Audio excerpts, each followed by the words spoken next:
Oh,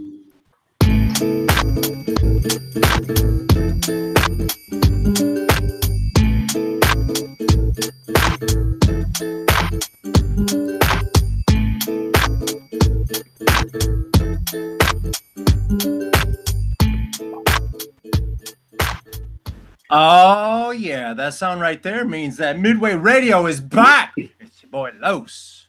Hey, guess who we're talking to today? A fellow creative. Someone who I'm going to try to see if I can't slip in my resume because, boy, I be making some noise. Hey, you guys, Konee rock.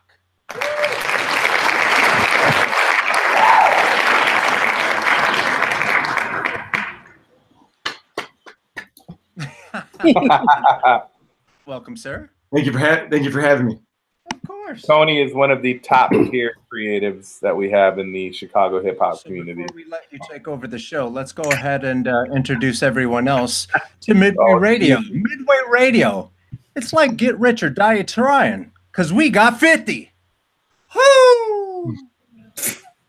What? You had an extra 2 days to work on that. 50!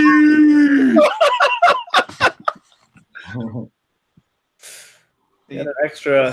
This is how you guys make me feel when you guys don't laugh at my shit. Oh,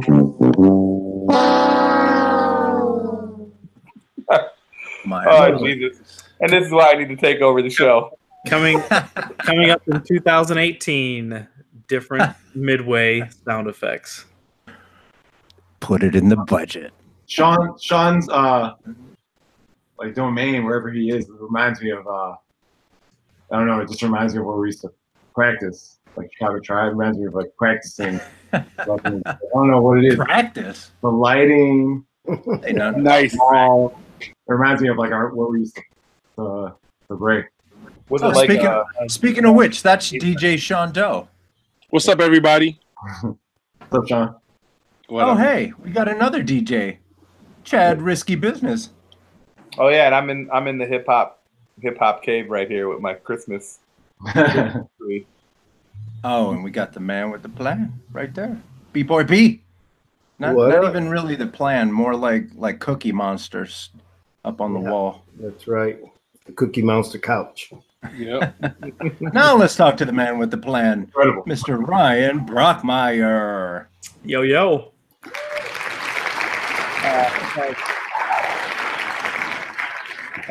That's so nice. Glad to be here. Welcome. Are you? I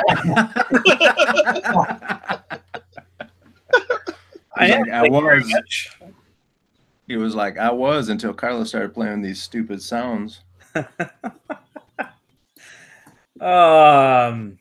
Guys, as far as some Midway updates go, what happened Tuesday? Fill us in our Tuesdays, because I unfortunately was not able to make it.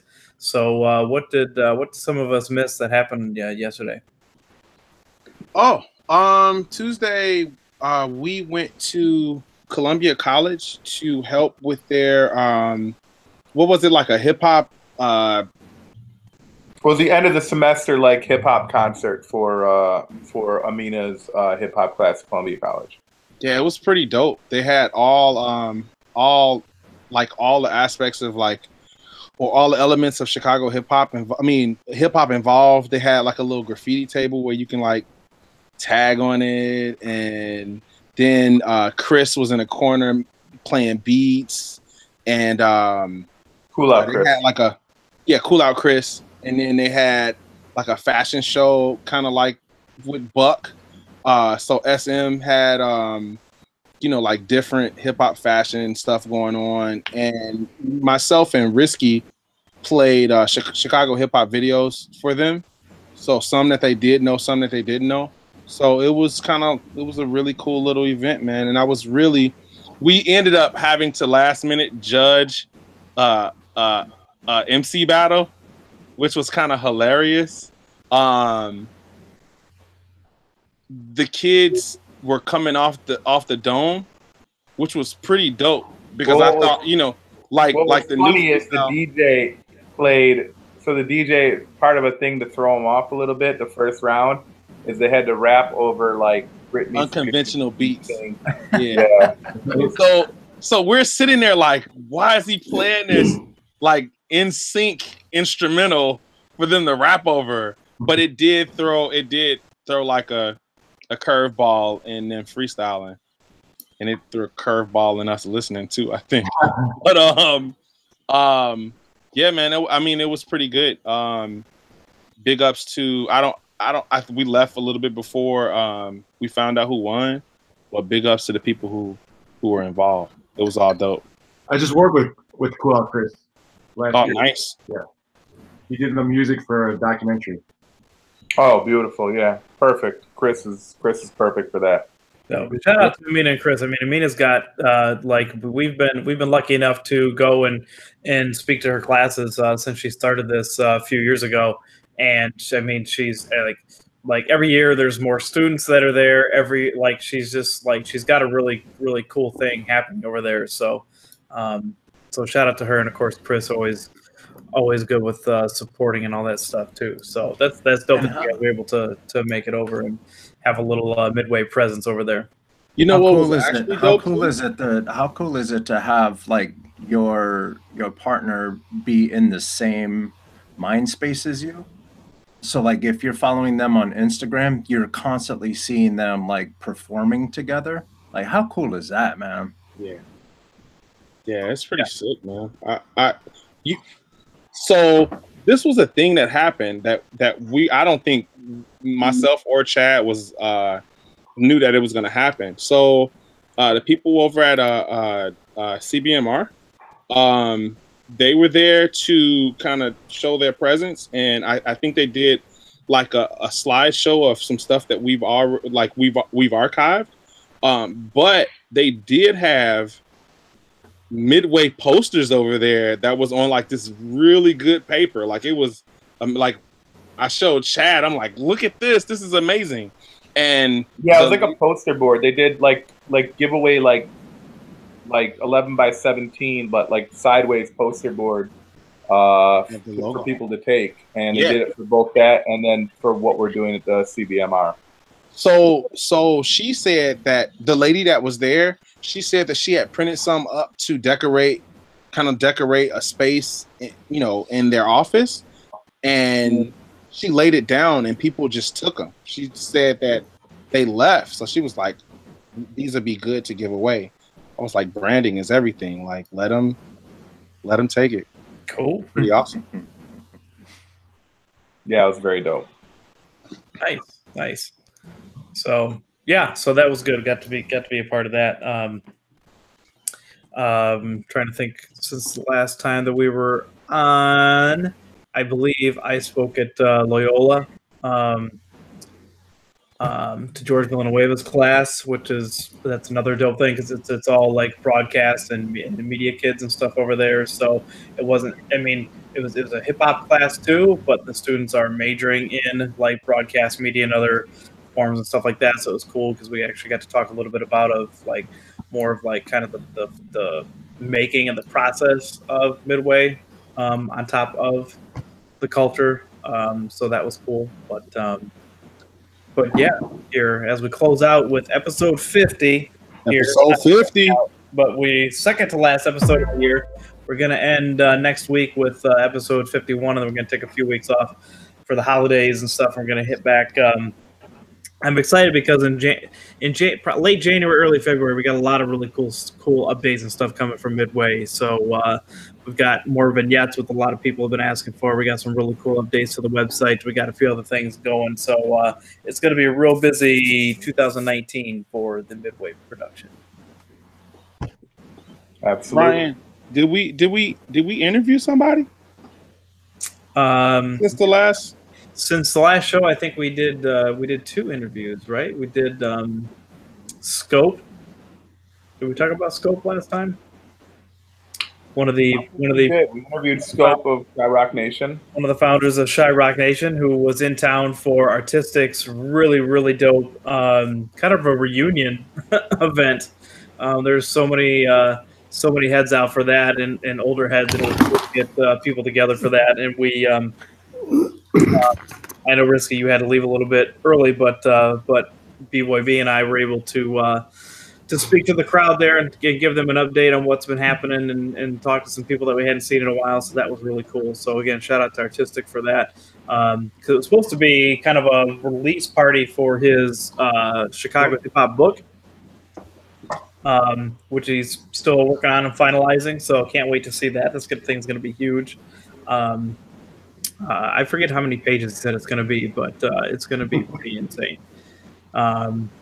So yeah, shout out to that. And then our last interview, a lot of really cool events happening. So it was the whole year, but particularly a couple weeks ago was the 20th anniversary celebration of 606 at Sub T.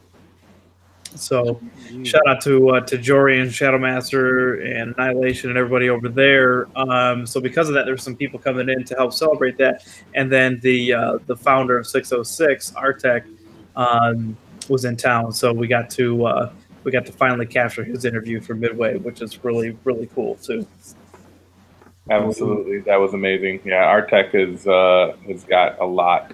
I mean, he's got a long history, but he's done so many cool things that people may not be aware of that we're going to be able to share with people. We need to have Artec on here for sure. Yeah, yep. So yeah, it's been a little busy closing out the year. We're still getting a lot of stuff together, and we're gonna be hitting the ground running here come 2019. So I'm looking forward to that. So still interviewing for those of you watching, those of you asking. Everybody always asks, and everybody thinks we're done. There's people at the Shyrock thing who was like, "Oh, I didn't hit you up because I was told that you were done interviewing." No, we're not done interviewing. We're still going. So, and let's point that out too. Like, I wonder who's telling these people if someone on this team tells you we're done recording, then we might be done recording. But ask two people on this team. Don't go out in the streets and see what they're saying because they don't know. Yeah, babies are being born all the time. Yes, all the time. Agreed. Argue with that. With that, I think this might be a nice transition to get to our guest tonight. Carlos, do you want to do the introduction? Konee Rush is here. I don't know if we had anything special planned for that. Konee, thank you so much for being with us tonight. And I'd say that's a transition because obviously you're here because of everything that you do for the culture and everything in Chicago hip hop and stuff. But on top of that, you're also a filmmaker. So I think that you are in a unique position to understand the struggles that we're going through with a project like this better than most people. Everything that you say, I just empathize, sympathize. Like, that's true. I remember we were at some event. I forgot. We were always like a hip hop archive event a few years ago. Might have been 3 or 4 years ago now. Yeah, I think that was the Chicago State one. Probably you're thinking about. Yeah, I remember we met. I think we first talked about it in person and stuff, and then we were talking about documentary, and you were like, "Oh yeah, we're gonna release it this particular day," and I was just like, I mean, humbly, I was just like, that's cool. But in my heart, I was like, all right. I was like, that's what I thought. Well, you weren't off, my friend. Yeah. But I mean, who am I to say that you weren't going to, so, but it's real life. The thing is, it's real life. And that's the challenge of documenting. We're racing against everyone's time of hundreds of individuals. Right. Yeah. No, right. You'll never catch up. It's never over. That's the thing. It's like you can't. Yeah, and at certain point, we're just gonna do what we can, and we're gonna put out the best thing we can, and that's gonna be what it is. Yeah. That's what people need. That's what people want. That's what they need. I mean, and that's a legacy will happen, and someone will be inspired by what you do, and then they'll pick it up, and then hopefully that's and like we said, the goal is it's honestly, the goal is just knowledge to let people know outside of Chicago. Actually, let me rephrase that. The goal is to let people know from Chicago, because I feel like so many people from Chicago have no clue of their own history. And I think a lot of that has to do with how mentally segregated we are, because we're so physically segregated and we're trained that way, that we're all mentally segregated. Because I feel like a lot of people, especially we learned this a lot during the making of this movie, is so many people were they only felt that all of Chicago hip hop revolved around their crew and their scene. And they had no idea about everything else going from other neighborhoods. They might have heard about certain things in other areas, but they didn't consider that necessarily part of the whole movement. But it wasn't as hip hop as my side. Right. Yeah, that's kind of how, and it's like, and I think everybody's going to learn about the whole scene, because like I said, we've had a lot of people who are like, man, I don't know half the people that you're interviewing. And we're kind of like, exactly, that's the point. Yeah. You're going to learn. That's the disease that I learned about, guilty as well, just thinking how small, thinking the circle is this small, and then not you could look at it like you're just younger, so you just don't have the experience to understand that. But your world is this small. You think this little thing, this little like regular Friday, Saturday night group of people that go to these same parties. And it's like pockets, and then because if you think about it, we all a lot of us hung around in the same pocket, so to speak. And I just for lack of a better term, I'll kind of call it that North Side Wicker Park pocket, because that was at its peak. That's kind of the area that everything was happening in for us, for our group. But on the West Side, there was all kinds of things happening in their own pockets, and we were so separated from it. And we only knew about the people that broke past the local scene. Same thing on the far South Side, and so on and so forth. In doing this film, we've learned so much about the depth of those scenes, and then how kind of crazy connected we were when we didn't know we were that connected. Yep, definitely. It kind of reminds me of when Lupe Fiasco came out around 2006, when Lupe Fiasco he wasn't a part of the quote unquote Chicago hip hop regular scene, party scene, you could say, battle scene, party scene. But over there on that side, something was bubbling there, and just went his own avenue, and then kind of came out of there like, whoa, he's not from this scene, right? But he's still part of the whole scene. So it was just really interesting that I think it's a great illustration of what you're saying. That I feel, and I think everybody can agree. I feel like B-Boy B too. It's funny because B-Boy B was so important in documenting a lot of that era through the flypaper, right? Yep. So you can probably see this, how, and I think we all, I'm not saying, let me speak for myself. I think myself, and then I think not for everybody, but I think a lot of people like myself are guilty of kind of being ignorant to, hey, I didn't see them come through our scene, so where the hell did they come from, and how, and we all kind of had this negative aspect of it. I mean, everything's changed in my opinion about that, especially nowadays. People kind of really got on Chance about that, because Chance didn't come through the same outlets, but those outlets didn't even really exist anymore to a certain degree. And then it's kind of the adapting of the internet world right now. Why none of these kids have to, nor do they care, nor do they need to care about coming through. I mean, as us, we come from the era, and Konee, you come from the battle scene too. You might not have been a battle rapper, but you came from Chicago Tribe, where it was very much a show and prove type scenario, just like DJing, just like MCing. And you had to kind of earn your stripes from a physical connect. You had to be in circles, and you had to physically prove yourself in environments. Now these kids, the only way they need to prove themselves is getting a certain number of hits on YouTube. True. A lot of people rely on that. It's a bit refreshing. We just threw a battle. My boy B-Boy Ram, he promoted it. He's from Chicago Tribe, and he threw a battle. It's we have a legacy of throwing parties. Just different people in the crew kind of pick up a mantle. I want to throw an event, and it's kind of like a Chicago Tribe branded event, but it's that particular B-Boy is throwing it. It's their style, their twist on it. Sure. And through an event. It was really cool. It was a chill little underground battle, small battle, but it was cool. Like it was last Saturday. It was really refreshing to kind of be. It was really everyone just like hungry, proving themselves. A lot of people calling out. There's a little one-on-one, but the judges got called out, and it was that. It reminded me of that energy was there, that raw energy where people were just the people that won.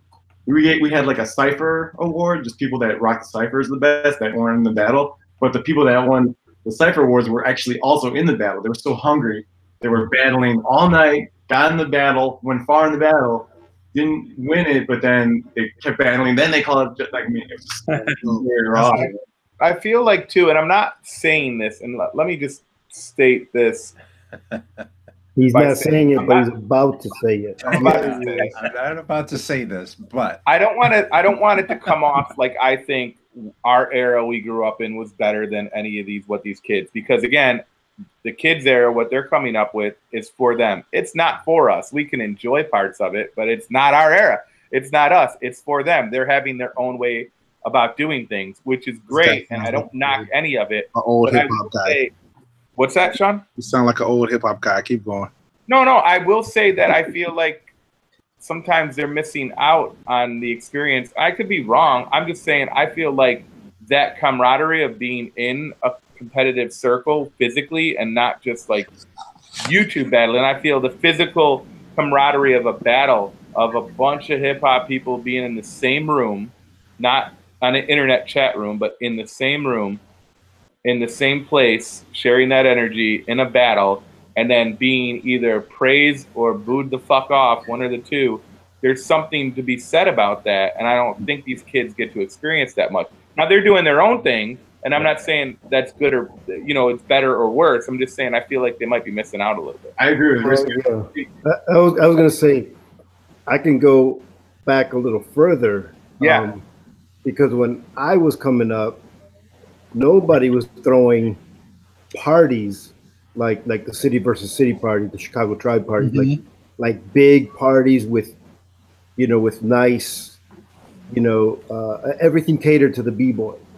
So to me, when I started going to those parties, and that's where I met Konee, I thought the same thing. I'm like, how are these kids like battling like that, like real structured? Like we never battled that structured. Like we just saw somebody on on the train or subway platform or just on the block, and we would battle. No music, on the concrete, and we didn't win shit. Yeah. So when I start, when and then in the late 90s, early 2000s, people were starting to do their own. People grew up, and they're like, well, I'm going to do this better, and that's. That's the era of the Chicago Tribe era, where you're throwing these large events. So, I came up where like we were battling like raw, like street, like you go downtown and you're got your hat out and another crew comes by, you're battling. That's how I came up. So I see that, but I've gone through a lot of growth periods. So yeah, that's interesting. Yeah, it is. For that generation, the next generation, but I love it. I adapt and I appreciate it. Yeah, and, you have, and of course we all did, a little bit of growing as well. I did a lot of stuff with Break Array, which I think were the predecessors to what the Chicago Tribe guys did. That's true. And Konee, you can kind of extrapolate on this. You guys took what you learned from them, whether it was knowing them or just watching them or whatever, and perfected it into an organized party. What they have, but now it doesn't even exist. That's what I'm saying. So it went from originally what people would be saying is it was literally a street moment to you guys perfecting it into an actual organized party event, creating that energy and making it a bigger, fun version of what is happening on the street. To now, it just lives in stories and everybody's at home on YouTube. It's really true. That, it's actually, it's very interesting because B-Boy B's era represents the, from the mid to late 80s to the early 90s, represents the rawest, most undisciplined, just prove yourself ground. And then the Chicago Tribe, the party spearheaded by Sprite, when it was mostly a DJ crew, it was like a hip hop crew, mostly like DJs with B-boys and graffiti writers and MCs in the crew, but a DJ party crew. So Sprite and Intel and those guys started. It was right at the end where the house parties started to, the VFW parties started to become like, we hit right when it was like changing. The scene was changing. So we're talking like 95, 96, 97. That's when like the West Coast started throwing the like freestyle session started in 97. B-Boy Masters Pro-Am in Florida started in 1997, which I actually spent time there with Scope and Off-White. We actually traveled around there, which is, it reminded me of that when you mentioned here in Scope. But and then Rocksteady had their anniversary, so started doing a one-on-one. So all that was in around 97. And then although Rocksteady was a little bit earlier.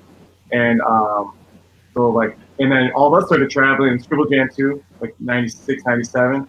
So that's when those organized battles started happening, and the internet wasn't really like that yet until 99, 2000. You couldn't even watch like one clip without like waiting an hour. Yeah, this small, yeah. Yeah. So we kind of we were on right in the middle to the end of like the real parties, and then kind of took that experience, and then like Sprite and Intel decided to not, or do Platter Pirates and focus more on the DJ element, and they were like, we're a DJ crew. And then we took it, and then Checka came in and started throwing City versus City. We have beef with Milwaukee that inspired, Chicago versus Milwaukee that created that. And then a lot of that had to do with the internet, because people were able to communicate more about events. So then you could organize things a lot easier. Yeah, so it's interesting. Yeah, technology. You didn't have to use a long distance phone call calling Milwaukee on your mom's line. Yeah, the mystery was mystery. Email. But at the same time, like you guys did, I'm gonna go ahead and squash all this old man hip hop shit. in like the next 5 to 10 years, the kids that are doing it today, they're gonna be like, oh, look at these guys doing it in virtual reality. Yeah. We had to do it in real reality. Like, it's cool. It's all right. We had our time. I'm not gonna lie. Cool. I'd love to see a break battle in virtual reality. That'd be dope. That would be sick. Tony's the director. You can make that happen.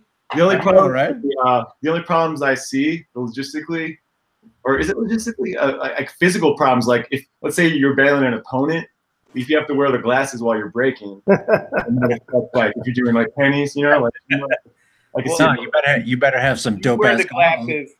In a lot of room. Shit. So you do it where you wear the glasses. You'll bring the goggles back, the goggle salad back. You wear the goggles. You wear the glasses, and the viewer feels like he's breaking. Yeah, we used to wear goggles like on our shoulders, and you know what I mean, like. Yep. For no reason. I still wear mine. Okay, yeah. Ain't gonna lie. But they're prescription now. Yeah. Yeah, man. Cool. Did you guys ever rock the snowboarder goggles, the big ones? That's what we had. I still have mine. Yep. I should have worn them tonight. Those were dope though. I like those. So they make sense in Chicago because it was cold as hell. Yeah. Oh yeah, it is. Yep. Tony, one of the things that you're known for too, outside of Chicago Tribe and b-boying, which if people don't know, Konee's a b-boy as well. Because I think sometimes people see you only as the creative or director, so to speak, until all of a sudden you're out there and you're breaking, and people are like, I feel like more than once you've been breaking and people go, oh shit, Konee breaks. Like people that don't know, like other heads, right, that haven't seen Chicago Tribe or whatever. But like, you are a film director, and talk about some of the people that you've worked with, especially videos. You've got a large and very solid video resume. Yeah. So talk about that. We want you to drop some names. Well, actually, hold up. Yeah, hold up. Before we get that, let's build up to that, because then that way you can start like listing off the names and then all this stuff. How did you get into making movies or documentaries? I started when my school's boiler room blew up, and then nice way to start. Okay. With an M80. Boom.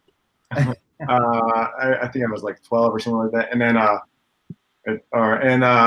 yeah, I just remember that. And also, what happened was my grandparents, my whole family, like everyone, all my aunts, uncles, put together money to buy my mom's parents a video camera, right? Like a video camera, and then and they lived in Minnesota, so they would come down. They bought it for their 50th anniversary, and then they had this camera. So whenever they would visit, I would steal their camera, and I would just film stuff. You know, I would make little animations and. Like I'd have it for the weekend, like 2 days. I had this camera, so I would just mess around, and that's how I kind of. I don't even know if not even sure if they ever used it. You know, if they even wanted that camera, but I did. So, yeah, I would just film stuff with my friends and film. I remember doing a little Michael Jackson animation over like in the 2 days they were there, and then I was using it so much and making so much stuff that. That my family was convinced that it's something that I should have. So then the whole family did the same thing they did for my grandparents, and they kind of pitched in to get me something to help me like use. So then I started using this camera, and then I went to my school boiler room blew up. And I went to the school with the camera on like the off day when all the kids were not allowed in the school. And I went and I interviewed the principal and I interviewed all the teachers and I did a lot. I asked them like, what happened? What's the story? Like a girl had glass in her head. Trying to figure out who blew it up. Yeah, I was just interested in the story. Yeah, it was me. I did. I could, but yeah. So that's the first thing I remember. I was just interested in capturing the story. Was just it's something I just wanted to do. I don't know why. And then I made a little edit VCR to VCR of like a little documentary. And then yeah, I was doing claymation, drawing animation, I was doing everything I could, like visually, just to tell stories and express things. That's kind of how it started. And then that's it. I was drawing comic books at the same time. I was originally going to be a comic book artist. And then once I was able to use a camera, then I started expounding on different things. That's kind of the beginning. And did you learn on your own, or did you go to school anywhere to do any of that? Just did it by myself. Just keep filming. I mean, that's the main thing I would say for anyone. The more you do something, it just becomes, whatever makes you influences you to do it is what gets you into it. But like just that passion, that love, and that drive, and the push to do more and get better. It's just, I think anyone will be good at anything if they have that love and that drive. Like that's hip hop right there. I mean, that's, you know what I mean? Like, yeah. No, there's no school for that. You find it, you find where it is, and you make it happen. Same thing. So yeah, so that's what's up. How did you get into b-boying then? Breaking. So breaking. I always was interested in dance. It's probably Michael Jackson, like Moonwalker. Oh no, I used to play at the Versions every Saturday. I would go there with $5 with my friend, and we would play games at the Version. And then I remember playing Michael Jackson's Moonwalker and loving the music. And then and like there was a music store next door to the Version. And then my friend's like, "Oh yeah, I think we can get this music like on an album next door, like on a Michael Jackson album." I was like, "Cool."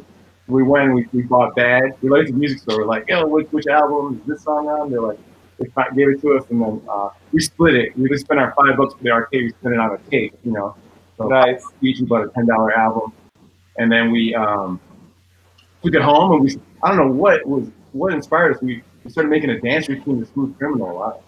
Didn't even know why we did that. And my friend found out there was a Moonwalker movie, and we rented it at Golden Video.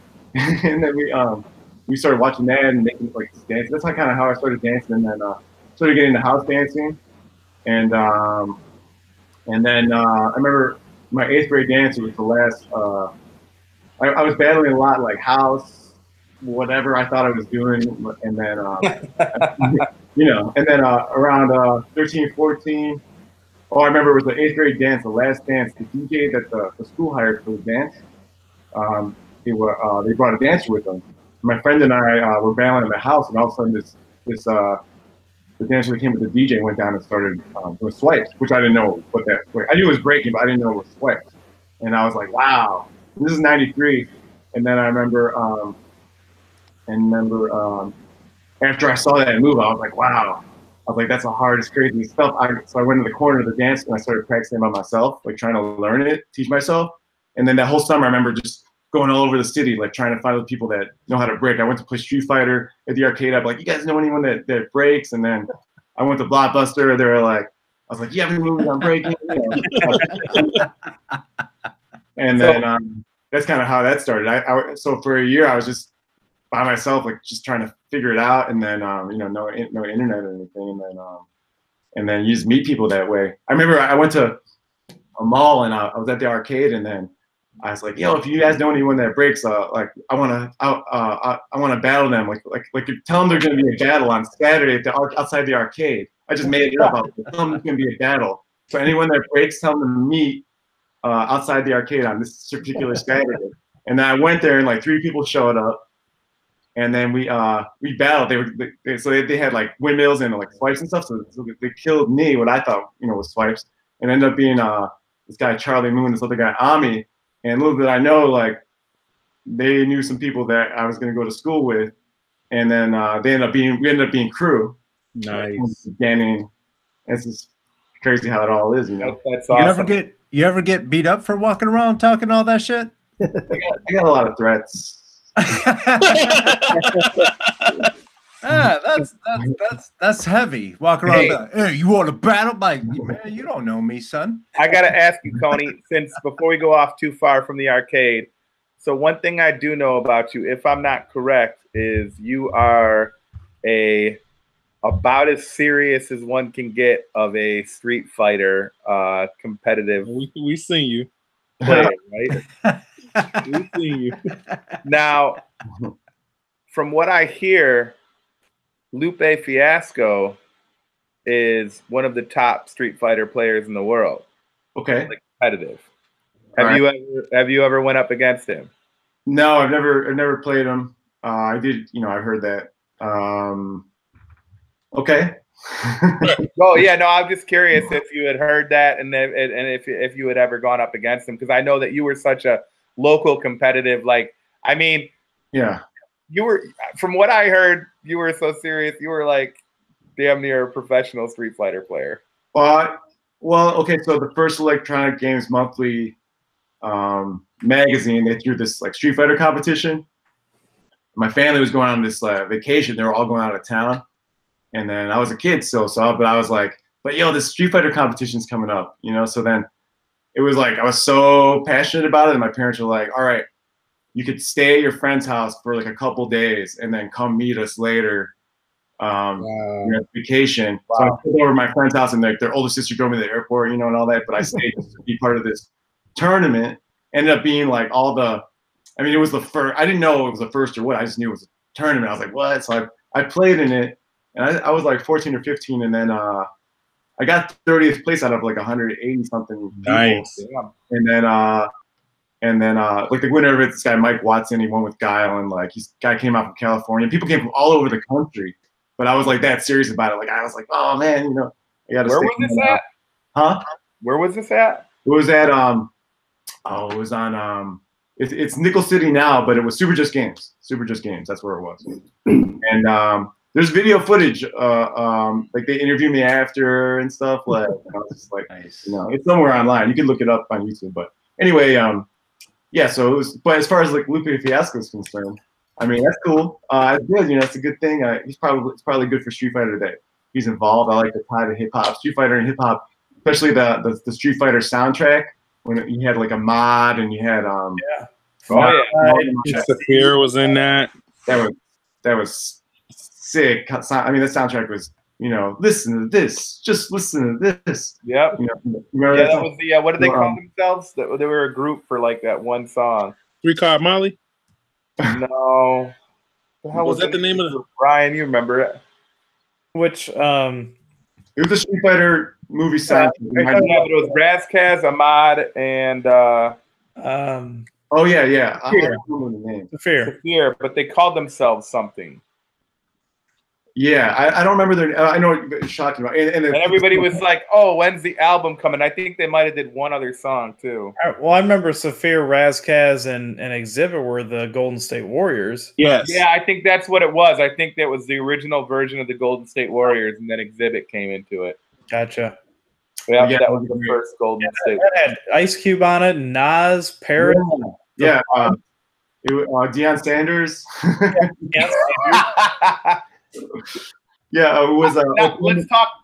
Yeah, the movie now. Jean-Claude Van Damme. How was the movie to you? You know, it's funny. Oddly enough, I had never watched it when it came out, and I didn't watch it until I must have watched it 5 years ago, and I'll never watch it again. It was terrible. That's not Street Fighter. Hey, can we do something that we haven't done on this show yet? We're gonna go ahead and throw down the gauntlet. Konee Rock is taking on all comers Street Fighter. Yeah. Looking at you, Lupe. Looking at you. I mean, whoever wants to come around, that's cool. Hey, just so you know, there's going to be a Street Fighter tournament. That's right. Next Saturday. Outside of next Saturday in the back of the on Belmont. I got my Street Fighter. I got my Street Fighter arcade machine right here. Oh my god. Yo, shout out to DJ Turnstile because he's one of the illest. He used to test games for Midway. He's one of the illest. Oh, nice. I used to play him all the time online. He's amazing. So nice. So nice. Yeah, Midway. No connection to the documentary. Yeah. Oh yeah. Right. But yeah. Midway Games. They closed down. You guys are still around. They closed down. Yeah, they were based out of Chicago forever, right? Yeah. Oh yeah. They're still there, but they're called. I think they got bought up by Warner Brothers. Oh, okay, that's true. Right. Okay. Another round. Yeah, I think. Another round part of it. I got a couple friends that work over there. That sounds familiar, but I remember like a bunch of the dudes that like voiced all the like Mortal Kombat characters and stuff. Didn't Shadow Master voice Jax? I think all those guys own a gym now in Brookfield, and if you go to play at the arcade Galloping Ghosts, then you can actually there's a gym down the street, and you can train with the Mortal Kombat characters. Wow. Oh, okay. Real life people. Yeah, I heard that. We got to reach out to Shadow to see if. I think he voiced Jax, or he did some. I know he did voice for some video games, voiceovers for some video games. I think he might have did Jax. So, yeah, that's super. That's something voice for it. Oh, Chicago history right there, though. It's all Chicago history. Yeah, buddy. I almost got a job there, but they didn't like me too much. They didn't like you. Why not, Los? I talk too much. I can see that being a thing. Watch it. Just to jump back to you and your connection to Chicago hip hop from a filmmaker standpoint. Talk a little bit about some of the videos that you've done for Chicago artists, and maybe like your favorite one that you think you did personally. Favorite? Well, some of my favorite work, I did stuff with Cap D early on, All Natural. We have some unfinished videos that we did in the beginning, kind of like feeling it out. That was kind of when I was, it was like transitional. I was like, I was still learning. I was just moving and stuff. But we made a couple things, and I'm trying to think about a favorite. I never really thought about that because when you make it, it's kind of like each time you make the way I look at it, it's kind of like when a rapper. I was talking to Rhymefest the other day about this. Yesterday, he was like talking about how he feels when he gets a beat, and then he's got to write. And we were talking about it when it's in your head, but like you don't take action right away. You don't really get it out. You think it's done because it's in your head. It's done in your head, and so sometimes that could be a curse because you're already satisfied almost because you feel like it exists, but it doesn't. And I was like, yeah, I get the same way because like he'll get a beat, and then he's got to write the rap, like feel it out, and then I'll get a song. I'm like next in line. I get the song, and then I see it in my head, and then I gotta get it out, on paper or get it out on a storyboard. So, but each time it's like a new experience. It's you just get inspired, and then you just live in that world. And so it's hard to say what a favorite is. I could say what's a good experience, like Rhymefest and Intel. We went to Indianapolis to shoot Stolen. It's a No ID Rhymefest song, and we just did that on straight just inspiration, love, wanting to do something cool. Sure. I remember everyone involved just wanted to do it, so we all got together, and then we got the reason we went to Indiana was because Rhymefest had a relationship with someone that was a teacher, so we were able to get students and a school and all that. It's not just easy to just do that, so. And then we shot that, and it was a mixture of animation and stuff like that. But oh, yeah, I really like that. Oh, what's that? I said, oh yeah, no, I remember. Yeah, I really like that just because of the nature of how we got it together, and it was all love. And then that video in particular, it's just a good lesson about doing something that you just want to do. Bless you. And then a lot of the things came from that. A lot of people noticed that and ended up wanting outside of Chicago wanted to do work because of that video.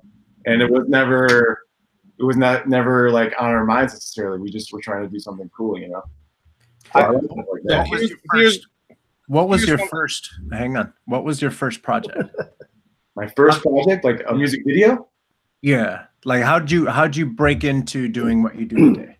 My first like something that came out like official or Yeah. It was Wanted, the song Wanted, Mark Ronson produced, Rhymefest song. It was on the soundtrack for a film Rundown with Ryan Gosling. I forgot the name of the movie. It was I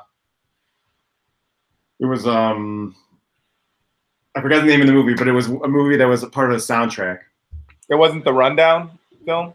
No, that was with The Rock. We didn't do a video. There was no video for that. But it was just right around that time. After that, a little bit, I think. And then I think that's the first like official music video that came out. There was a budget and there was a little bit of a production. But yeah, that video came out. I mean, I think it was fine for what it was. Because I remember doing that video and I was like, you see a music video for a movie and they always mix the scenes in to make it, so it's like, I was like, how can I do that in a way where, it's creative, not just showing scenes, cutting in between. And then, so I tried to make it like, it was like a newspaper. I took something that I was doing on B-boy videos, underground videos, and I applied it to that. So it was kind of like, you're living inside newspaper reviews of the movie. So it was like, you're looking at reviews of the movie in a newspaper. And that's what I did in Silver City 3, the Battle DVD. Breaking DVD, and I did that, so I applied that there. So yeah, you're looking at reviews like 4 stars, and then you go into the Rhymefest rapping about the song, and then back into scenes from the movie. So I mean, the video, I don't really show it off now because to me, I'm like, whatever. I mean, I think it was solid, but it wasn't like, to me, it wasn't like amazing. I will say this: I can tell you right now, hands down, my favorite Konee Rock project, like music video, I would say. Okay. Not even close. I mean, not that everything else isn't dope, but like one that stands out as, and I'm not saying this as I'm saying. Boy, if you don't just hurry up and say it. I'm stating, I want to state that this video. Is this your all-time favorite Konee Rock video? Oh, without a doubt. And I could state that this is up there with one of the best videos I've ever seen, period. Videos created. All-time favorite? Shaolin vs. Wu-Tang is off the fucking meat rack as a fucking video. I don't give a fuck who made it. That video is fucking insane. I love the story behind it too. Could you tell that real quick? Thanks. Yeah. So that's actually, it's funny because that's one of the things I was talking about as far as because we did Stolen, I think supposedly Scram Jones, who produced some songs for Ryan Fest, and Scram Jones does all types of stuff. He did a lot. He did stuff for Eminem, Mariah Carey, and stuff. So he's a producer from New York, and I guess he was working with Raekwon, and then Raekwon was coming out with Shaolin versus Wu-Tang album, and Scram Jones showed him. I think he showed him that video, and then he was like, "All right, cool." And then, from what I hear, and then Alchemist was also working with Raekwon separately in a different studio. And then Alchemist was talking about videos, and then he showed him that video separately, like not knowing. So the reason I know that is because so I get Scram hit me up and he was like, "Yo, can I give Raekwon your number?" And I was like, "No way." And so Raekwon called me, and then he said, "Yeah, I saw some of your work," and he said he's like, "Yeah, lightning doesn't strike twice," and that's what he was referencing, like two different people showing him. I remember that like line. He's like, "Lightning doesn't strike twice." He's like, "You're a diamond in the rough." He's like, And then he brought he's like all those Wu-Tangisms. Yeah, totally what you would imagine, So it's exciting, and then so he's like, "Oh, I'm gonna fly you out." And he just flew me out to the studio. He was in LA. He's got a house out there, and he flew me out to just to sit and listen to the album. That was the only reason I was there, just to see if we vibe, see if I liked the music, and we did that. I came over, stayed over at the crib, and then I just chilled for a couple day trip, listened to stuff, and then he was just I guess later on I found out he was just watching me to see like what I liked on the album, and then. I think there was a couple songs, and then so he's like, "All right, cool. We'll probably do something around this time, right?" And then I fly back to Chicago, and then like I get a call all of a sudden. It was like, "Yo, we need to shoot something now because I got to go on tour with Wu-Tang in Europe, and like we won't have time by the time the album comes out, so we have to do this now. No planning, no time for anything." And I was like, "Okay." So then I hit up Intel. And Intel had done cinematography for me for the first time on Stolen, and then I was like, "Yo, you down?" He's like, "All right, let me see what I could do. Let's do it." So then, like next day or whatever, we fly out to LA, and I like storyboarding on the plane. I storyboard the whole video on the plane, and then we go. We arranged to rent like some camera, like a Red and stuff down in California, and then. That was it. We got they have HBO Ice Studios, so Ice HBO Studios. So we went and we shot it over there, and then we worked super hard over a couple days. I remember getting sick just from like the the overload and everything, but we worked hard, and we just used what we knew, and we did our best. And then I edited for like a month. I did all the animation, like at home. Like I was like all the month of December. I remember I was just animating like a crazy man, like it's like literally like from every waking hour I was just animating, because if you see the video, we shot all these plates, and I preconceived how animation would happen. I had Raekwon like duck and do all this stuff because the concept was ninjas, Shaolin versus Wu-Tang warriors like fighting each other around him while he's recording the song in the booth. So I was just animating that, and then fucking brilliant. Thanks. So then that was it. And it was cool. So obviously you're as we all know with being creative professionals and dealing with people who need stuff done ASAP. But aside from those circumstances, what is your typical process like when you're working with an artist and you're coming up with a concept? Is it more of a collaborative thing? Do they want you to give your full input? Do they have a vision already? Is it kind of a little bit of everything? Let's kind of go through maybe like a little bit of a process of what it is when you work with an artist. Yeah, sure, Ryan. So normally I'll get a song. Someone will send me a song. They'll say, "Hey, we're interested in doing something. We're either we're coming out with something or we're working on our album. Here's some music." And sometimes they'll send me a single. Most of the time, they just want an idea. So then I'll listen to something, and then I'll generally just think about what I see when I hear it. Sometimes they'll send me a song, and if I'm not feeling it, I'll tell them that I don't tell them that I don't necessarily like the song is bad. I'll just tell them that I'll usually ask them for more music. Depending on the situation, I'll say, if I think there could be something better, I'll say, hey, what else do you have? And there's been multiple times where I'll say, hey, can you send me the whole album? And I've picked songs. I'm like, you know what? I think this would be a better video, and it's worked out. So sometimes that happens, but not all the time. So if someone sends me a song, I'll think of an idea. I'll say, hey, this is what I see. They get excited about it. Then I'll say, all right, let me storyboard something out. So then I'll literally go somewhere, or sometimes I'll be at home, but I'll write off the top. I'll just see it like as it goes. As I'll play the song, whatever I see, I'll just kind of write like very organic. Not really contrived, just whatever it feels like.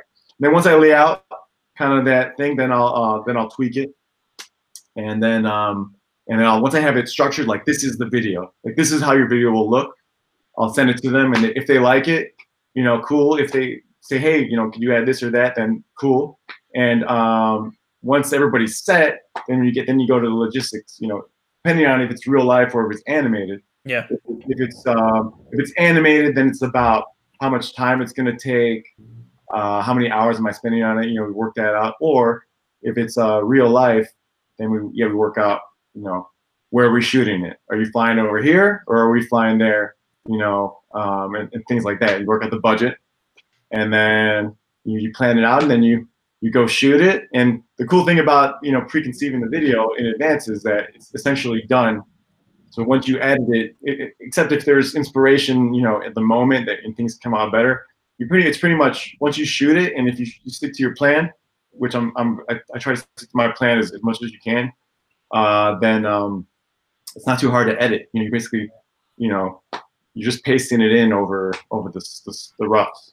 For sure, yeah. I mean, Carlos and I are both. We majored in animation. We have degrees in animation. So, wow. Just that alone, I know how much work it is, and the fact that you do that yourself is insane. And I love the animated stuff, the rotoscoping, and all those projects that you do. You do a lot of different styles, but that's definitely one that separates you from other people. So do you think now are people coming to you saying, hey, I want a style like that? Or do you like pushing for the animation? Do you like pushing for that? Or is that something that more people just ask for now that they've shown what you can do? Yeah, that's a great question. It's really balanced. So like sometimes I've noticed over different periods of time, like I'm really doing a lot of animation, and then I realized like a year has passed, and I was like, I haven't shot anything like live in a while. I was like, wow. I'm like, and I think to myself, like, do I even do that anymore? And then like that was recent. Like I'm storyboarding something, and you're drawing it. So I'm like, yeah, you can just I'm just like, I could just animate this. But then there's something about something live versus something animated. You're gonna get something different. Like if you draw something that's impossible, but you can make that live, that's going to have an impact. So it's a great question, because it's a balance. I like both, and sometimes, I like everything, and sometimes you want to do one, and like sometimes it makes sense. I like the challenges. So like if there's a challenge animation wise, then I want to try to explore that, and but it's a good mix. It's definitely a good mix. Yeah. Like I just did a storyboard, and I sent it to someone, and I was like, I want this to be real. And then they're just like, I don't know, I don't know if they're supposed to do this, and then it's just like, but sometimes I'll send something and I'll wonder what they think. Like, are they seeing it as real, or are they like, what do they imagine it as? Right. And a lot of people are still novices when it comes to animation. They'll see something, then they'll hit you up, and then they'll say, we want something animated, but we have no idea, like, how does this work, and then I gotta like teach them. Yeah. And if they feel like it's too expensive, then which it usually is. Yeah. And they're like, I don't know, but I don't know. A lot of times it evens out too. So if you're gonna do a whole shoot with multiple people, it's gonna be expensive anyway. So I don't know. Just depends. Dope. Yeah. So. There's a lot to talk about with there, though. I'm thinking about so many things at once. I got a question, and this might be really hard to answer. You can think about it. Out of all the Chicago hip hop songs that don't have a music video, what's one that you wished you could have done? Like, you know, the old school songs we grew up with. Like, me personally, I can tell you the video I wish existed that never existed is All Natural 50 Years. Yeah. Right. So, like, what would you choose if that's it, or if it's another song that never had a video? What if I told you I already storyboarded a 50 years down the line video? I 100%. can totally believe that. Yes. And what if I told you I already did it for How We Chill? What if I told you I did it for Juice? I pretty much planned out videos for a lot of those classics, for real. Like I already, for what's the Juice song? Freestyle Written. Yeah, Freestyle Written. I've already planned that video out when it came out. I'm trying to think of other songs. There's a few. No ID and Doug Infinite, The Real Weight. How about I think I talked to them about it like at the time. That's hip hop. Yeah, really, sure. Oh, wait, what's that? I said that's Chicago hip hop to the motherfucker right there, boy. Yeah. Oh, you should write a list. Already been storyboarded, bro. I mean, the cool thing is, it can't all exist still. It doesn't really matter anymore. You can still do that because you don't have to worry about the pipelines of how much it costs to streamline it to get it out. You could actually do it. But I think if those are done, they should be done correctly. Definitely, I fantasize about that. Whenever new albums come out too, I'll buy the album and I'll just listen to the whole album and I'll just start imagining videos. I always want to be prepared too. Like, so I always imagine, like, for everything that comes out, I'm always thinking of like, what would I do? So I'm always ready. I always know what, it's fun, but you can't do everything. So can you tell us, do you ever storyboard an idea and then just go and try to pitch it to the artist? Sometimes. I've been being pushed to do that more. Yeah. Because it does happen where it's a lot of times it's happened where I've come up with ideas and then I'll even sketch them out just at home and then they never release a single or like that as a single, or they release it but it's like I was like, dude, this is so much better than what they did. And there's a lot of times where I feel like why didn't I just reach out to them? But it's something I should probably just do more. Sometimes I feel like if they want something, then they'll find who they want. I don't want to say they'll find me, but if they want something, they'll reach out to who they want. But I guess sometimes you gotta they don't know that it's an option, depending on who it is. But there's a lot of people I'm just like, I'm gonna make it and then I'm gonna show it to them done, like just like crazy. I've done that for some crazy songs, but yeah, there's a lot of things that I did that are just kind of like I have them here, but like that it would be crazy if I put them out, but there's no they're not official yet, so it's interesting. That would be dope if you did a series of classic videos, man, and just you produced it and did this series of like just classic Chicago hip hop videos that don't exist. I was thinking about releasing an album like an album. Of videos, yeah. We're doing like an unreleased week and just like letting it out, because there's a lot of stuff. There's a lot of work that I feel like at some point this stuff will come out. It's just when it makes sense, I've done I did a sequel to the Shaolin vs. Wu-Tang video, and it's like half animated already. It's been sitting there, but one day it will be seen and people will care. I just have to finish it, Sure. A lot of it's just love, so it's not all always practical. Without getting into any details, or get into details if you'd like, can you talk about any upcoming projects that you're currently like in pre-production on or in the middle of working on? I guess I could. I just send a storyboard out for the Ego project. Well, it's like the Black Thought Fonte Rhymefest project. S1. So I just sent a storyboard out for that. So that's in the works, and then that's for one of the songs on their album. And then Oh, I'm working on something for a new animated video for Jazzy Jeff for his album. Oh, we did one that came out in June, and then this is the second one that's almost done. So those are happening right now. Nice. And then as far as music videos are concerned, and then what else? Oh yeah, I have a couple other things. I don't know if I could talk about them. I'm working on another documentary. It's about the resurrection of breaking. It's pretty much about what I was talking about with B-Boy B, about that era of basically the return of breaking, the resurgence. Resurgence, yeah. Yeah, it's about that time, which is, it kind of pertains to the battle era, the structured battle era, and how that happened, and it centers around freestyle session and cross, because that was the biggest at the time. So it talks about like that time, and then what was happening and how that was kind of influencing everything else around the breaking scene. So you could say that it focuses around the era from like around 90s. It touches on the late 80s and to the early 90s, and then focuses on 97 to like 2004, that whole era. You could say late 80s into the mid 2000s, and it talks about how that scene was, and the influence and what happened during that time. So, we spent a lot of time on that. Go ahead, Ryan. I was going to say, you've had your hands in a lot of different projects. I mean, obviously, the videos and the documentaries, and you did the feature with Trust None.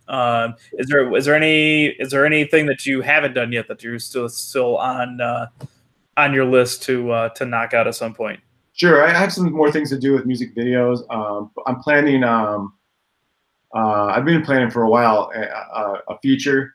So work on that. It's been kind of existing, but I've been kind of writing for a long time in the background. So some production on that is going to start next year, 2019. So writing a feature. It's hard to explain, but it's not traditional the way it's going to come together and what it is and how it's going to be released. But it's going to it's a big project, and it takes a lot of planning. But it's definitely something I intend to do. And then I'm doing another thing. It's like an animated. It's like a graphic novel animated series, which I can't really delve into, but that's something else I'm doing. So those are two things that I've been planning for a while. One of the animated thing is a character that I made up when I was a kid. So I'm turning that into something. Dope. So those are happening. I don't know why that triggered this thought in my head, but Carlos, have you seen? I was thinking about Carlos when I said that, because I know he's got his alien. Robots and aliens. Yeah. You got Konee. I don't know if you remember this or if you've seen it. It came, and I know Carlos because we had a couple friends of ours that were in the book, and I can't even think of the name of it. But Carlos, you remember the one? Our buddy Luis was in it, and it was the concept of it was these artists and illustrators took drawings that they made when they were like 5 years old. So it's like these. Your typical drawing is you're like a 5-year-old, but then they like reimagined that character now as they're like a creative professional. Are you talking about this one? Yes. Cool. Yeah, I thought you had it. Yeah. So then, yeah, it's really dope because you can see, kids, don't take this the wrong way, but y'all draw shitty, and then when you grow up, you just start throwing out the magic. Nice. That's your book? Not mine. I jumped in on the Kickstarter for it though. Oh wow! Yeah, that's amazing. Yeah. One of the guys that we went to school with that works at right next to Midway. I forget the pinball game or the gambling game slot machine company. Bob Rosetto. He was a big part of this. But yeah, it's a dope idea. They get some of their old drawings, and now that they're grown-up art professionals, they start serving up the heat. Yeah, that's amazing. Yeah, that's so cool. Yeah, you're good for those guys. They had it done. That's cool. Yeah, that's that's what one thing. Like when somebody, like I have some couple friends that they're very motivated and they take a lot of action. Yeah. And truth be told, like they're not necessarily really good at what they do. Like, I mean, honestly, sometimes it's not very good. That's why I'm not saying names. The point of right it, now, they're like, we know you're talking about us. yeah, I know I'm not good. No, but the point of it is that Ryan and Risky say that about me all the time. we know you're not good, bro. But but you work cheap. But these guys, but I always say that like it doesn't matter, you know. No, the hustle is what gets there. Yeah, and you're gonna get better, and like, but I always think like no, most people don't do anything. Most people don't put out anything. So the fact that somebody can get something done and get it to the point where it's out is more important than somebody that's great at their house, you know. Or so like somebody thought about that book and actually came through with it. I mean, that's. You know, you gotta give them a hand clap just for doing it. And if it's great, it's even more, you know, more to applaud them for. So it's cool. Absolutely.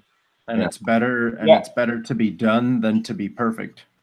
That's why there's a lot of creatives out there that no one will ever know anything about, because I feel like there's a certain thing in creatives, and the ones that are successful aren't successful because they're the best creatives. I feel like they're the creatives that have the motivation. Because there's a lot of dope creatives out there that have two problems. They either self-doubt or they don't have the motivation to move forward with it. Like some of the best people I know, either musically or artists, like how many people in music do we know that sit on dope albums or record all these songs and never ever put it out? And I'm like, put that shit out. Right. Put it out. It's hard, man. It's hard. Yeah, I know. It's true. Like people are gonna like it or they're not, and then you just go to the next thing and put it out. And you learn. Just put it out.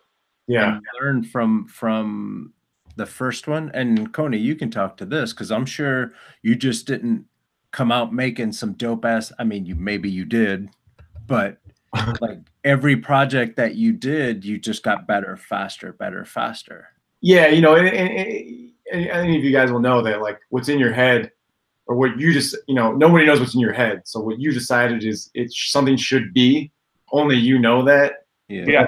That's the challenge. It's like you know how much better something could be. So even you look at something that you did before, you're like, wow. All you'll ever see is the thing that you know you want to do that you didn't do.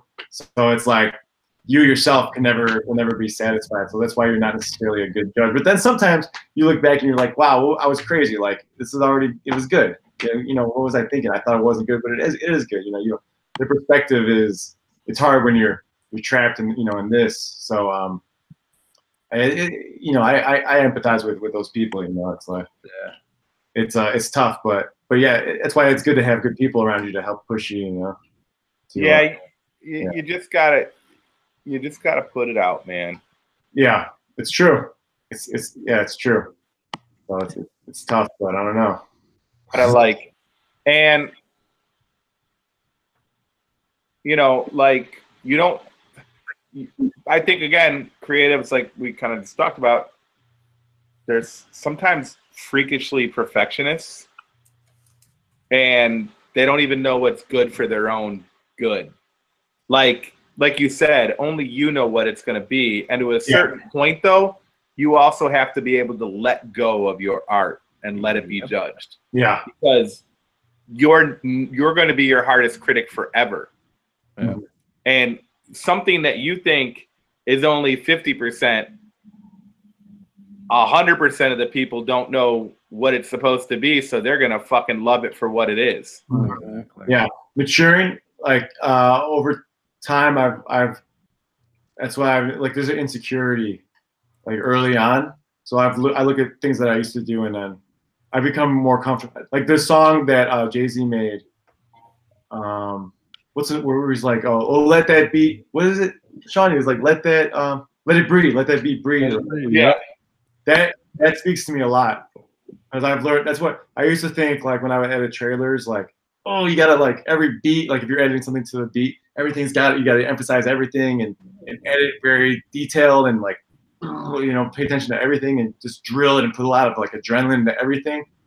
And then like now I look at that stuff and like, man, I should have just chilled and hit in certain spots. You know, you learn how to be more methodical and be more effective, you know.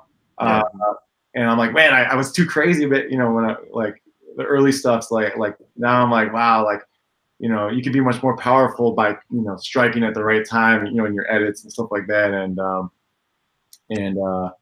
I guess that pertains to what you were saying, just, you know,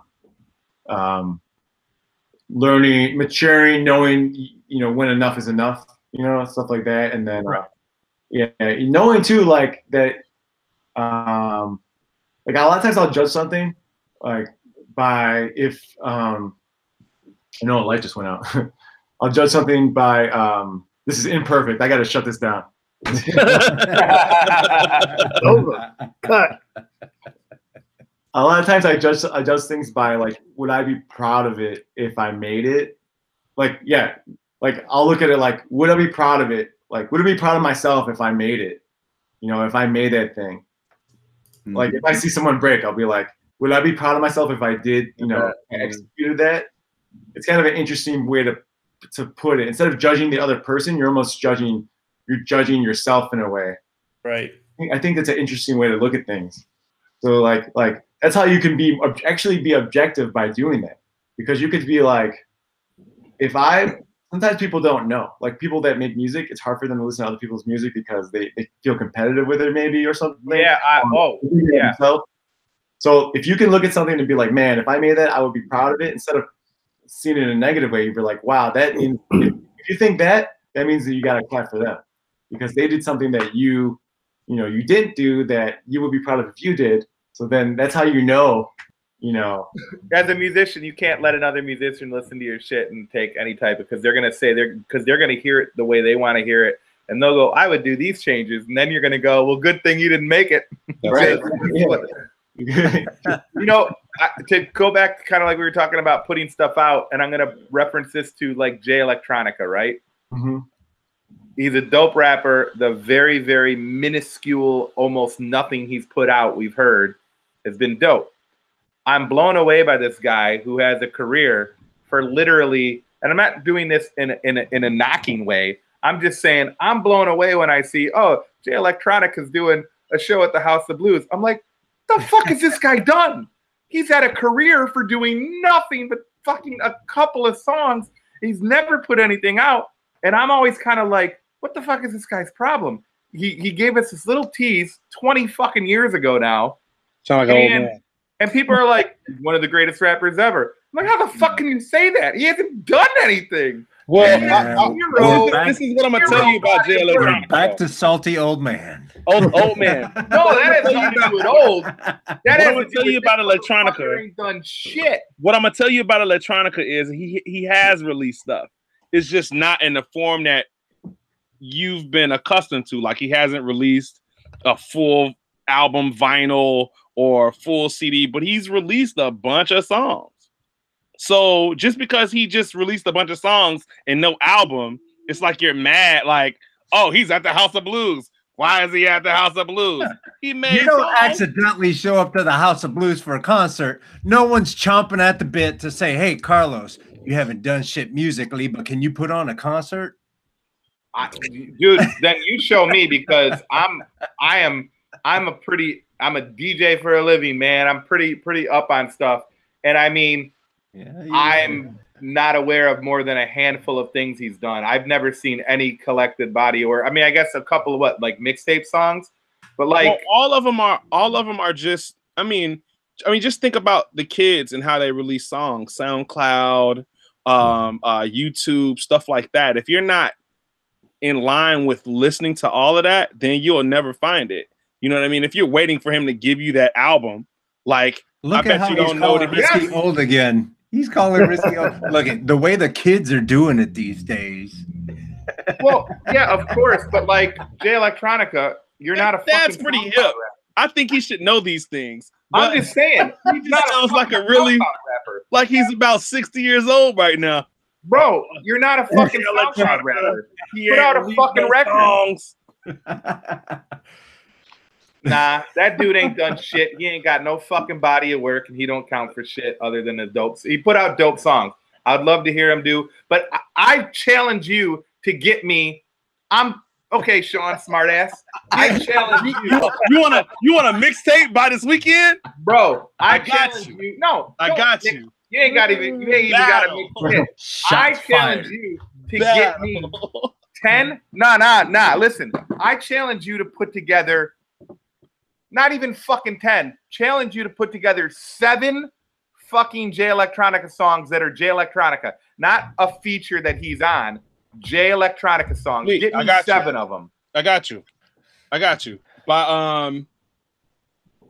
let's see. I can have a mixtape for you by the next show. We'll give it away for you on our 51st show. Bam. On SoundCloud. Let's get it going. Yo, you ain't gonna find shit. SoundCloud.com/oldmanrisky. Yeah. Challenge. The production challenge. Yeah, the fucking Jay Electronica challenge. Find me 7 fucking songs that ain't features. I got you.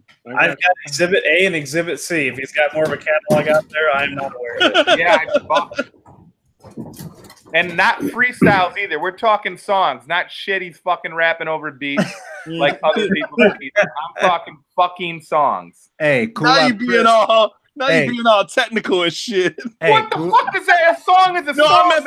I got you 7 songs. I got 7 songs for you. Cool out Chris said, I'm gonna need that mixtape. Yeah, I got you. Yo, ask Chris right now. Chris, or no, bandcamp.com/oldmanrisky. Yo, ask available. Hey, cool out Chris right now.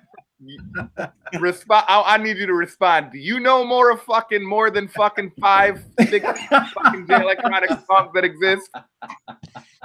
Wait, if anybody out there knows. This show was not about Jay Electronica. How did it get to be about Jay Electronica? You have challenged me, good sir. I got you. By this week. So my favorite Konee, back to Konee, our guest here. I'm enjoying this. We forgot about it because the light turned off. So here's a question. Cool out Chris's response was hell no. Thank you, Chris. So Sean in an imaginary fucking electronica song. I get this question asked to me a lot. So I think after years of having this question asked to me, because we have him on our show, I can ask him this question. So when we were doing the Bright Lights Big City video, for Cap D, sure, there's a part in that video. The girls? No, not that one, because that was hilarious too, because we just found them on the street. But there's a part in that video where you told me to sit in a chair, eat Twizzlers, and Cap D will pass by me. He'll throw me his jacket, and I'll catch it. Okay. Do you remember that? So are you saying that where is that? No. I'm saying what. Why was that in the video? Okay, so why'd you make him catch a jacket and eat Twizzlers? Twizzlers. Were we at the basketball court already? No. I don't think it was the Bright Lights big, because we had, I think it was 2 videos for that, right? Yeah, I remember that. The first part. We went to the store. Was that the Kev Brown? Was that the Kev Brown video? I might be mixing up our videos. We've done some videos. I don't think that was me with the Twizzlers, but we could do something if you want to do something. I'm gonna bring it back. If he wants to just like the electronica shit, right? I'm gonna find it and I'm gonna text it to you. Everybody out there, know that when you see Sean Doe, bring him Twizzlers. He loves Twizzlers. And throw him your jacket. I remember. I'll catch it with one hand. I remember you and Tone B being all squeezed in the back seat, right? Yeah. Remember? You guys had I remember that. I remember that was fun. That was fun, man. That was cool. It was chill. That was a chill video. I thought that was cool. Yeah, it was. I mean, really, honestly, that video was the first video that I was like, everybody's gonna see Tone smile, because Tone was holding the little like I remember that box. You And we were happy at that moment. And not too many people see Tone extremely happy like that. Yeah. So that was a good moment that you captured. That's cool. I remember. Yeah, we came out. We were on the corner, and he was like pretending like to dance with the boombox. Yeah. It was like, and he knew it was funny, so he kind of laughed. That was cool. Yeah. That was good. That was a really good moment. Yeah, that's cool. Yeah. Yeah, Tone's great, man. He's a good friend. He's very important. He's important just as a human being, but like important to the scene. Just a lover of music and stuff. We just actually Black History Month this year. My crewmate Alan and myself, we performed at his daughter's school in Flossmoor. Oh, nice. Yeah, we're Homewood for just showing like it was like going through time. So it was showing, we were showing like I guess the 80s or whatever, but we break with the kids and stuff like that. But Tone, reached out to do that, and then it was cool. It's good to see him, and just hang out and stuff. It's cool. Tone's a great guy. That's dope. Speaking of daughters, somebody just had their Spider-Man movie release, right? That was pretty sick, bro. Yeah, thanks. My daughter MJ, she loves drawing and animating. She that was her third animation. She started when she was 6. She's 8 now, so she just finished it right before her 8th birthday. And it was about it was around a minute. Her Spider-Man animation. I took her through all the steps. I just kind of showed her the steps to make a cartoon, and then I was like, all right, design your characters, make your storyboard, write your story. And she did every step. Make your own sound effects, the whole thing, Foley. And then she did everything. It took about 6 weeks. Mm-hmm. She kind of did off like 20 minutes a day, like drawing. She drew like 60 pictures, whatever it was, and she's it was her idea. She's like, first, it was her third one, and like for this one, she was like, okay, I want to do this. I want Peter Parker to be in the apartment. Then this happens, and I was like, okay, hold on. I was like, all right. But then I was like, she doesn't understand how much work it's going to be. But I was like, but I decided like just listen to her. What does she really want to do? I was like, okay, if you really want to do this is what you see, then this is the only way we're going to get it done. That's why I had to break it down, and then just kind of push her a little bit, like all right, a little bit every day, a little bit every day, and then she's just trusting. It's her vision. I'm trying to be like help her get it done, but not like infiltrate too much, Yes. And just give her enough encouragement and enough of what I have to offer to help her finish it. So, and that's what I was saying. Just finish something, have it, and have that self-esteem that you got it done. That's the bottom line. And then once she finished it, she showed it. I asked her, I was like, "Do you want to show it?" And she showed it at a birthday party. All her friends got to see it, nice. And then they're like, "What? Like you made your own cartoon?" And then showed it. I asked her like, "Can I show it to people?" And then if she's cool with it, then I do. And then that's it. So I think it was a big project for her. So now we're gonna dial it down. I think the next thing we're gonna do is I call it a shadow challenge. Well, just basic things like I'll have her draw a character she likes, and then I'll have her draw a sun and then a light source, and then let her learn about shadows. So let's have like the sun go around and have her like draw where the shadow would be if the sun was here. Yeah. Have different basics, Yeah. So, yeah, that's dope, man. That's dope. I enjoyed watching it, so it was pretty amazing. Thanks for asking. Yeah, for sure. Yeah, that's awesome, man. Yeah, we'll see what she wants to do. One thing I wanted to do is have her, I asked her if she wanted to do it, like just have her do all the color for like a new video. Mm-hmm. About having her like do the color, all the like Jazzy Jeff's next video, like just do all the color, and, like whatever she wants, just let it be what she wants. Like don't even like do she's gonna have a badass resume, and she's not even 10. That's the way it's supposed to be. So we'll see what happens. Awesome. Yeah, thanks for asking about that.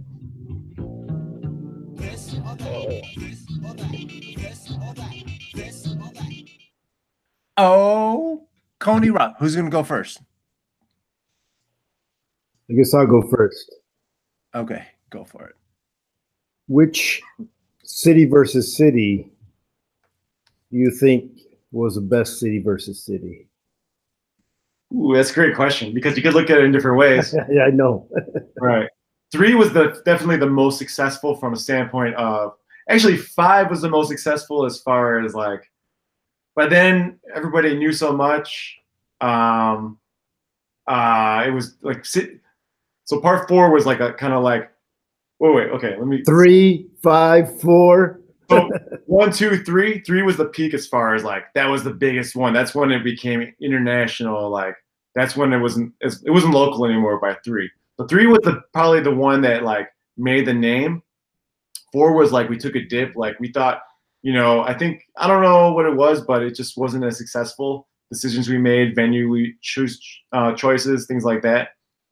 Which Check It was the main promoter. We were helping Check It. It's Check It's event. And that's every time Chicago Tribe does an event, it's usually a certain person, and then everyone else is helping that person. So City vs. City is the heart of it is Check It, and his wife Tani came in a little bit later after they got together, got married, and then and I would say 3 was what made the name, and then like from a world standpoint, and then 4 took a dip, but the 5 was the biggest, most successful as far as just I think the turnout, people coming through. 2 was just, like just there was the fight, the brawl. Yeah. And just 2 was just like see what happened with 2 was City vs. City 1 was really Chicago versus Milwaukee, and that went so well. That was just really organic, pure raw energy, and then everybody had a good time. And then that was like that bubbled, and then Check It decided to do the sequel. And then that's when it became City vs. City. So then, that was when I filmed it like formally. And I was already doing a lot of big events. Like I was doing videos for the Miami Pro-Am, and I was working with Cross and different things and some B-Boy Summit. So then I would make deals with some of the events where I would put trailers, whatever trailers on the videos, right? So then we've shot City vs. City 2, like as if it was a big event, even though it was still up and coming. So then when I was doing all the other national events, I was putting the trailer out, and then we'd have the VHS there that we put out, and then we would give it to all these people that were from like other countries and other cities. So then all of a sudden, City vs. City was everyone knew what it was, but no one had ever been there. So that's why 3 Check It promoted hard. Everything was building locally. We had all this buzz promoting nationally. And then that's kind of the story. I would say 3 was pretty exciting. That was exciting just to have. That was a big moment for Chicago, because another thing about that was that's when the Brickheads came out. That's when Waka and Popcorn did their first routine together. The Brickheads. That was really exciting. That was a lot of fun. I think my favorite is 3. My favorite hosting was Franco at City vs. City 2. Because Franco De Leon killed the hosting. He's funniest, yeah. He's the funniest dude. Yeah. That's when he like established himself as a host, and I was like, man, this dude is great. But and Sprite and Intel were spinning. They had something to do with they had something to do with inspiring that brawl, because they put on certain they put on Tribe Called Quest scenario right at the moment where people were getting heated, and it went over the top, man. It was crazy. Grudge matches, and I don't know. They're all special. I mean, they're all special in their own. So I hear number 3 is your answer. 3 was 3. Are you asking or telling? Oh, I like 3. I like 3. I heard 3. That's it. I like 3. 3, it's cool. Who's next? Who's next? Thanks for the question. I'll say documentaries or music videos. Oh, it's a different feeling each time. I think about everything all day, like this. Like you can't choose. I can't choose because it's this or that.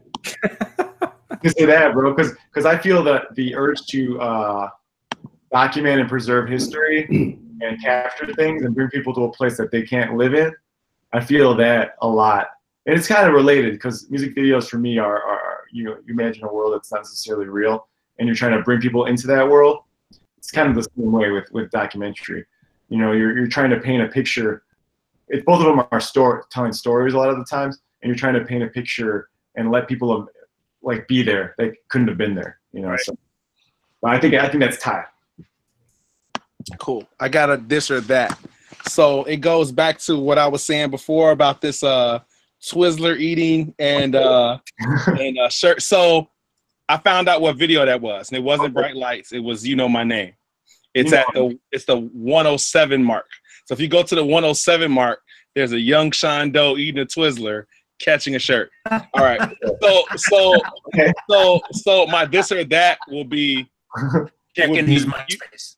My this or that is You Know My Name or Bright Lights. Let's see. As far as the music video or the song? Well, I mean, you did the video, so I'm asking you to choose one. I'm thinking about like, I don't know. I kind of like the second one. Bright Lights? No. Oh, sorry, the other one. You Know My Name? Yeah, because I think it's raw. You know what I mean? Yeah. And like we flipped it. I mean, that's why they were together, because they're two different vibes. But Captain, that's when he's like got his chill, like Stella. You know, he's like, it's more like, it's a little bit rawer. Bright Lights is more like, it's fun, but it's a little, it's like, it's not poppy, but it's like more, the sample is more like familiar. Yeah. I like Stella. Stella was funky. Yeah. Cool. Stella, and it's that. I got one. Would you rather, when you're making music videos and that, would you rather do live action or animation? It's the same question as the documentary versus music video. I think about it all the time.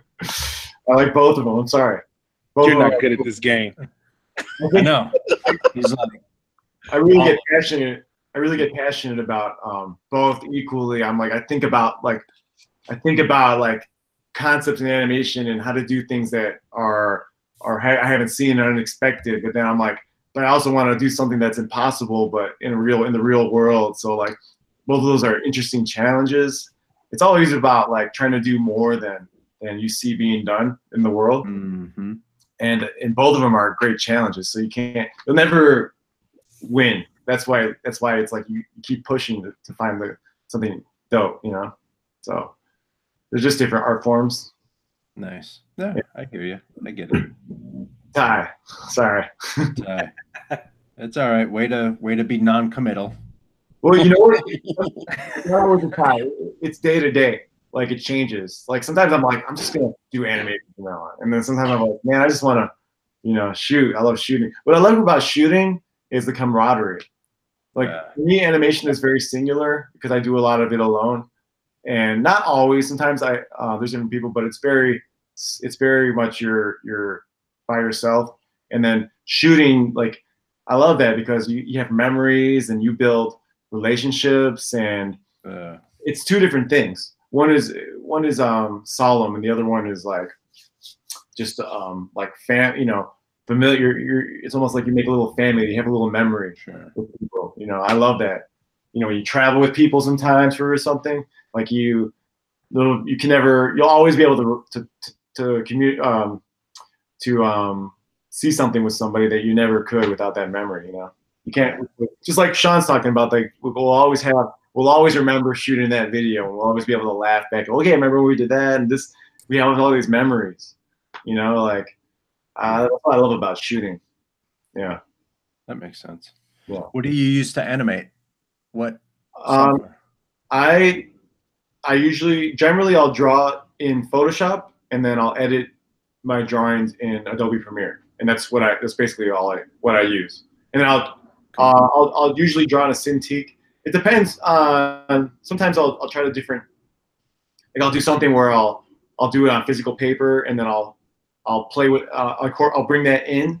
If I want to like try something different, I'll play with some like real life organic stuff, where I'll actually manipulate the physical paper to have a certain particular look. So try to keep it not completely digital, because I like the convenience digital is convenient. You know, it's easier, it's streamlined. But then you don't want to be locked in. I don't like the idea of being dependent on that. I like the idea of like you're always able to. You don't need it, but you use it because you can. So right. So definitely. But Cintiq, Wacom Cintiq, and then draw them in Photoshop, and then just edit in Premiere. Once you get the drawings, you just edit it like it's like live action. Right. Yep. Yeah. So that's that. Cool. I like it. Yeah, I'm looking forward to next year when it's the real Photoshop is on the iPad Pro. That's gonna be crazy. I can't wait to work on the plane. You know what I mean? That's gonna be crazy.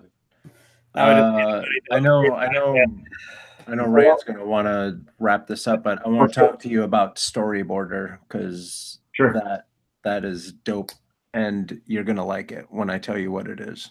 Cool. Right. Yeah, that was cool. Yeah, so I guess with that, Konee, thank you so much for sitting in with us.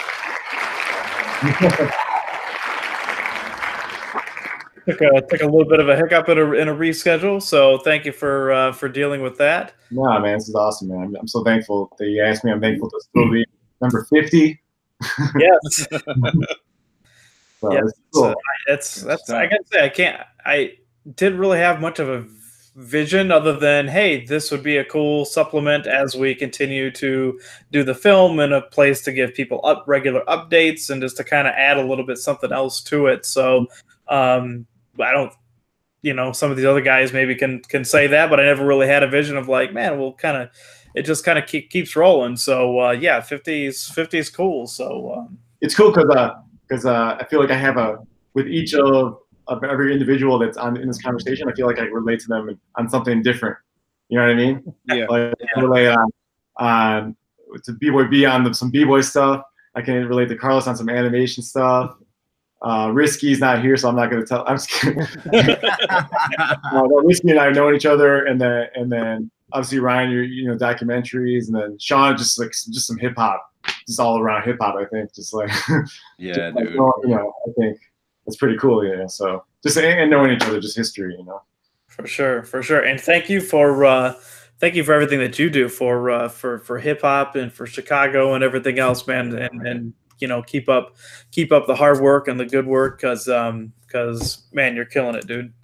Thanks, man. I appreciate everything. Thank you so much, and I see you guys are still moving on your project, your documentary, and I think that's awesome, man. I'm really happy for you, and I know you guys are gonna keep building, and it's gonna be awesome. Thanks, man. Yeah, it's to kind of wrap this one up. We'll say that as kind of documentaries they kind of take in that 3 to 5 year period to create from conception to finish, and we're like halfway through year 4 from when we technically year 5 will start here at the end of the month from when I started like note taking and kind of putting the ideas together. But since we started filming, it's been just over 4 years. So for doing that with paying for everything out of our pocket and and that kind of stuff. I mean, to do 240, 250 interviews at this point, and to do that, I think kind of says something to this team and stuff. It's been kind of a crazy thing. That being said,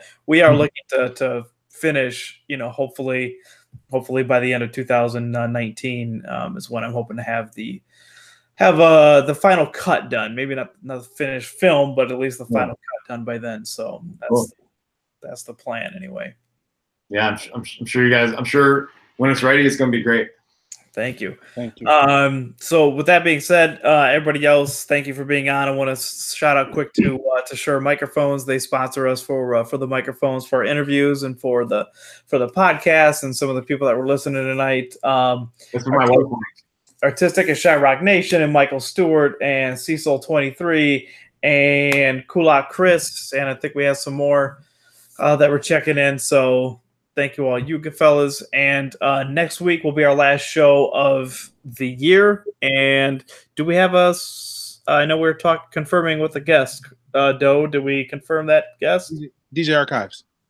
DJ Archives will round out episode 51 in 2018 for Midway Radio. So, and of course, always got to send a shout out to Doug Infinite, who is kind enough to give us some musical undertones for the show as well. So, yeah, son.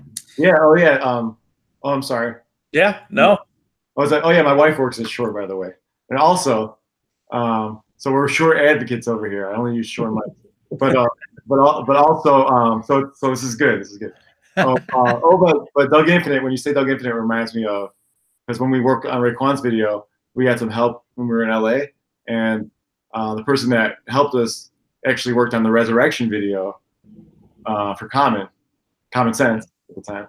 Which we ended up talking all about that video. He told us things we didn't know. It was crazy. I was like, what? Because we had no idea. We just talked in on a break, and he was just like, oh yeah, he told us all about that. And we're like, yeah, the guy who did the 90s, that was Doug Infinite in that the 90s.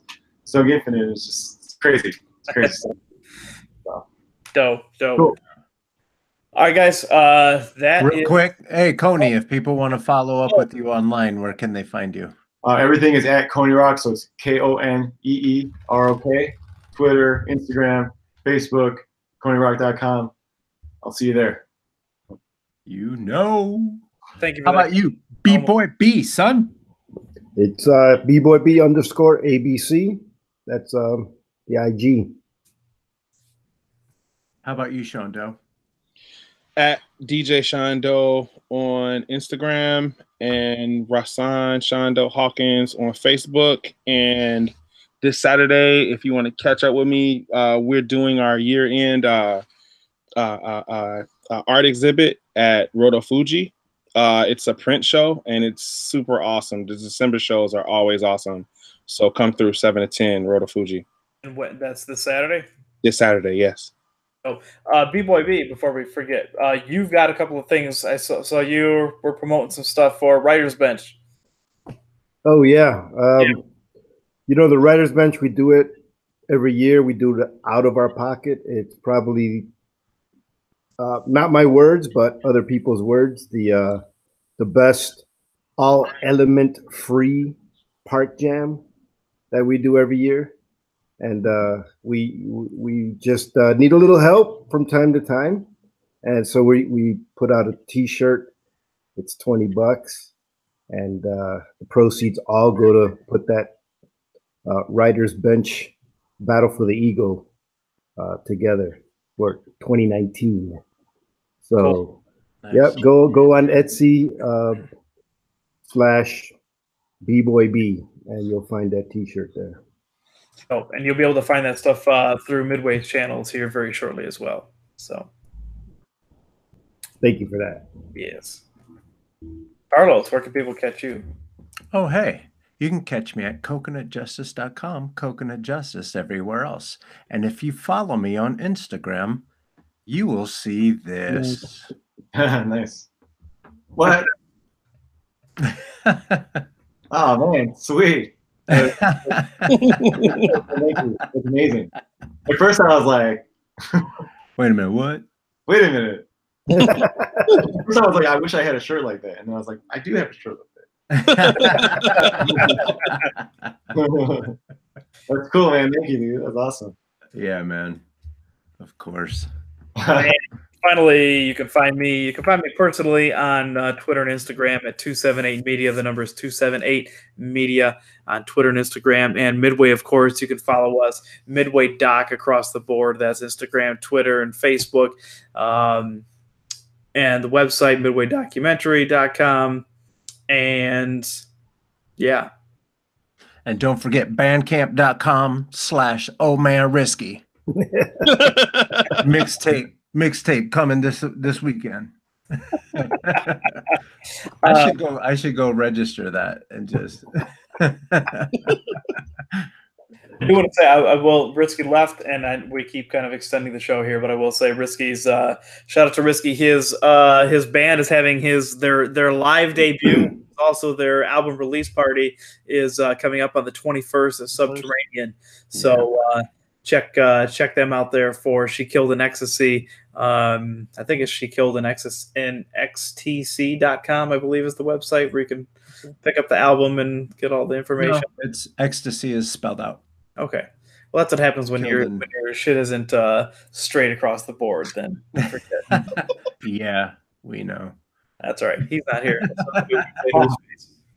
Cool. All right, guys. Until next week, we are out of here. Peace. Later.